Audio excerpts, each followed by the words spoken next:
आप देख रहे हैं एबीएन महाराष्ट्र। मैं हूं आपके साथ मुनीर आरिफ खान। नाजरीन, बिहार असेंबली इलेक्शन के नतीजे जाहिर होने के बाद एक तरफ जहां एनडीए सरकार बनाने की कवायद में मसरूफ हो चुकी है, इस तरह की खबरें मिल रही है कि सरकार के शपथ ग्रहण की तैयारियां जोरों शोर से जारी है, तो दूसरी तरफ महागठबंधन और इसमें शामिल तमाम सियासी पार्टियां अब मंथन में मसरूफ हो चुकी है। आपको याद होगा कि लोकसभा इंतखाबात इसी तरह महाराष्ट्र असेंबली इलेक्शन के बाद से ही लगातार इलेक्ट्रॉनिक वोटिंग मशीनों पर सवालात उठाए जा रहे हैं। अपोजिशन सियासी पार्टियां और खासकर राहुल गांधी ने जिस तरह से पूरे मुल्क में घूम घूम कर वोटों की चोरी के मामले को उजागर करके इस मामले को लेकर बयान दिए हैं और पूरे मुल्क में इस मामले को लेकर जिस तरह से सियासत गर्म हुई थी, उसके बाद से ही इस तरह के सवालात उठ रहे थे। क्या वाकई राहुल गांधी के लगाए गए इल्जाम सच है? लेकिन इस मामले को लेकर फिर तरह तरह के बयान सामने आना शुरू हुए थे और बिहार असेंबली इलेक्शन के नतीजे जाहिर होने के बाद फिर एक मर्तबा राहुल गांधी, तेजस्वी यादव और महागठबंधन में शामिल तमाम सियासी पार्टियां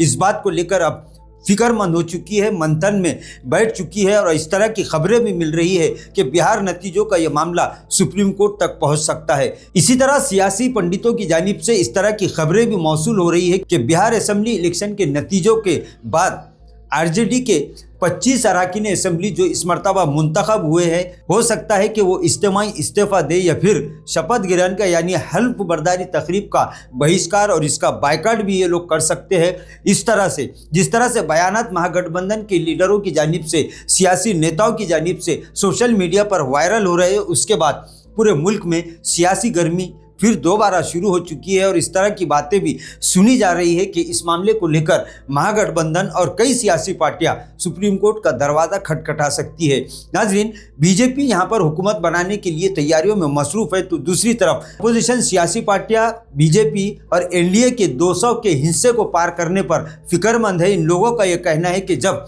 आवाम ने और जनता ने महागठबंधन के हक में वोट दिया है, तो फिर आखिर बीजेपी को इतनी बड़ी कामयाबी कैसे मिल सकती है। वहीं इस मामले को लेकर एआईएमआईएम के सुप्रीमो असद ओवैसी की जानिब से जो एक बयान इस वक्त सोशल मीडिया पर बहुत तेजी से वायरल हो रहा है, उसमें असद ओवैसी का ये कहना है कि आप लोग ईवीएम मशीन और एसआईआर पर अब बकवास करना बंद कर दे। इनकी जानिब से इस बयान के बाद अपोजिशन की जानिब से लगाए गए तमाम इल्जामात और उठाए गए सवालात को मजीद तक़वियत मिल रही है और अपोजिशन का यह कहना है कि जिस तरह बीजेपी गुज़िश्ता में इस तरह के काम अंजाम दे चुकी है, हो सकता है कि बिहार में भी इस तरह का फार्मूला अंजाम दिया गया है, लेकिन इसमें कितनी सच्चाई है ये तो आने वाले कुछ दिनों में पूरी तरह से साफ होगा। और इस तरह की खबरें जो इस वक्त चल रही है कि इस मामले को लेकर अपोजिशन सियासी पार्टियां सुप्रीम कोर्ट जा सकती है, इसी पर पूरे मुल्क की सियासी नज़रें टिकी हुई है। अब देखना यह है कि आने वाले 2-4 दिन में क्या एनडीए फिर एक मर्तबा बिहार में नीतीश कुमार की